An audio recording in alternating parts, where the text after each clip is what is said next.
Running a successful student organization really starts with one thing, a great idea. But to bring that idea to life responsibly, you've got to have a solid grasp on your finances. So welcome to this explainer on finances and fundraising. I am thrilled to guide you through this material so you can spend a lot less time stressing over spreadsheets and way more time making a real impact on campus. Let's get right into it. Here is our roadmap to funding. Today we'll cover 4 parts. 1. The foundation. 2. External income. 3. Internal income. And 4. The toolkit. All right, let's kick things off with part 1, the foundation.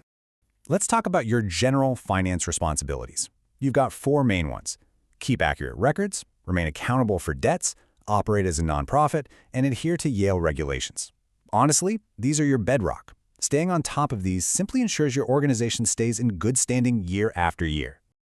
First up is the chart of accounts, or COA.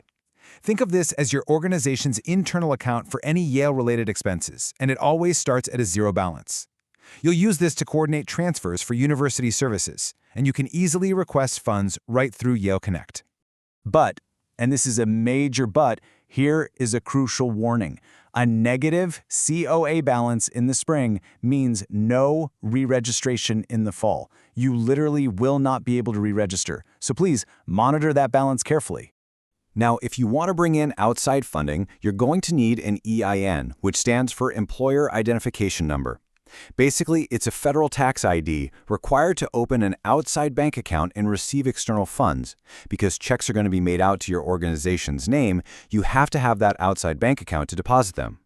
Oh, and a quick reminder, Yale cannot provide tax advice, so please reach out to a professional if your group is generating revenue. This actually brings us to a really common mix-up, EIN versus 501c3. Getting an EIN for banking does not automatically make you a tax-exempt 501c3 nonprofit. If you want that official tax-exempt status, you first need to set up a separate meeting with the Yale College Dean's Office. Moving right along to part 2, external income. So, where can you actually fundraise? Approved locations include the Rotunda, venues, cultural centers, Dwight Hall, and common rooms. But listen closely, no cross-campus. I repeat, no cross-campus. Any sales or monetary solicitation requires advance approval through your event registration, and you can never collect money on cross-campus. A huge opportunity for external funding is Yale SOAR. For the 2026 cycle, here is your timeline. Apps open on August 28, the deadline is September 23, and Giving Week runs from December 1 to 8. This is super important because this Giving Week is the only time your group is allowed to contact alumni for tax-deductible donations. Mark those dates down. If you're looking for sponsorships from outside businesses, here's the deal. Third-party sponsorships must be approved by Student Affairs, and the funds are not tax-deductible. Whenever you put together your flyers, emails, or pitch decks, you have to clearly state that the money supports your student organization directly and not Yale University. Okay, let's jump to part 3, internal income. Let's look at the major internal funding sources right here on campus. The big 3 are the UFC, the Dean's Discretionary Fund, and the Trapezoid Alumni Speaker Fund. Yale has a wealth of resources if you know where to look. The primary source for most groups is the Undergraduate Organizations Funding Committee. But there is a golden UOFC rule: return unused funds and submit past receipts before applying for new grants.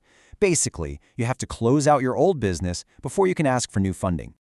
Next up, we have a $5,000 maximum cap for the Dean's Discretionary Fund. This fund operates on a reimbursement basis for larger, unique initiatives. Because it's a limited pool of money, your organization is only eligible for it once every 5 years. It's for the really big ideas. Finally, there's the Trapezoid Alumni Speaker Series. Now, this fund covers direct speaker expenses only, meaning things like travel and lodging, but not catering. Applications for this are reviewed on a rolling basis, so it's a fantastic resource for bringing distinguished alumni to campus. We are in the home stretch. Part 4, the toolkit.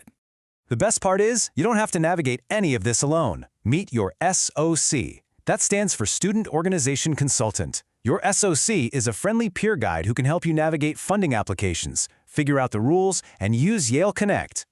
So, what should you take away from all this? Just follow these 3 simple steps. 1. Maintain your records. 2. Learn the funding rules. And 3. follow the policies.